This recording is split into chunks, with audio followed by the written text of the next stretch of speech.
guys, so here we are with the second question of the exercise 1.4. So the question second is, write down the decimal expansions of those rational numbers in question 1 above which have terminating decimal expansions.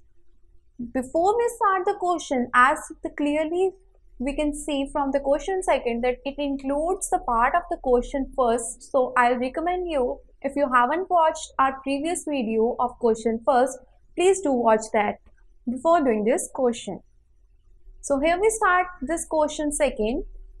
As we know that the number which were having non-terminating decimal expansions in question 1 were 64 by 455, 29 by 343,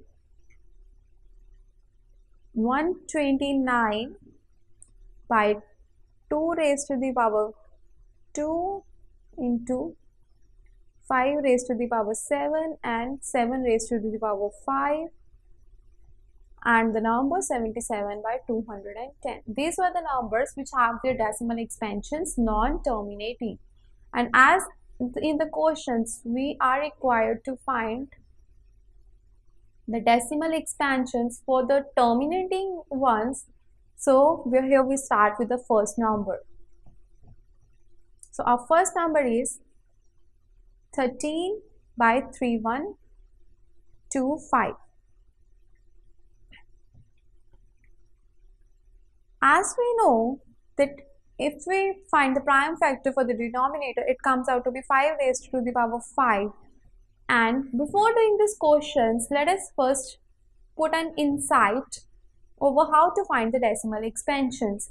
And as we know, for any number like 1, 2, 3, say, in order to find its decimal expansion, it becomes easier if in the denominator there is a factor 10. Let us say it be the factor 10 raised to power 2. Then its decimal expansion will be 1.23.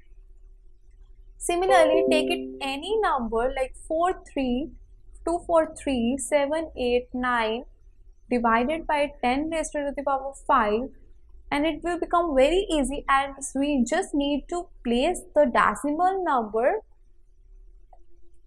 in the places moving left to the number of places raised to which the 10 has been raised. That is, we need to move the decimal point 5 places left.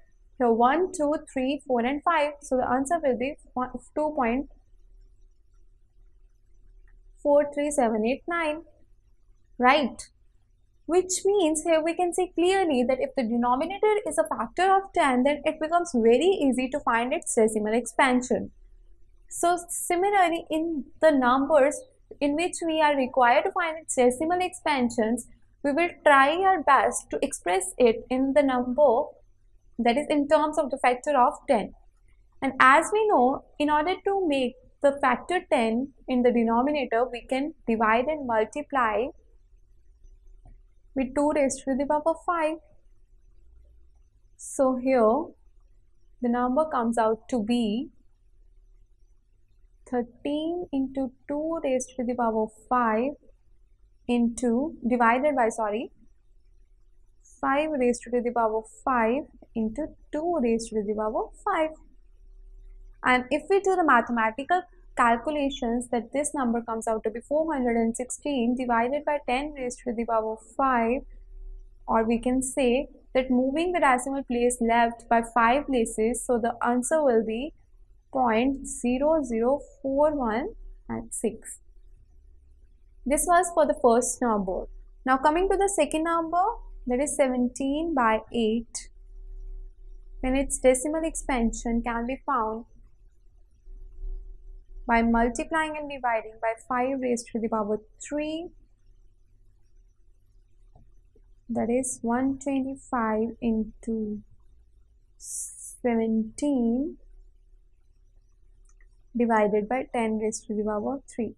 Now moving the decimal place 3 places left to that of the number 2125, the answer comes out to be 2.125. Okay, now coming to the next terminating decimal expansion number, that is 23 by 2 raised to the power 3 into 5 raised to the power 2.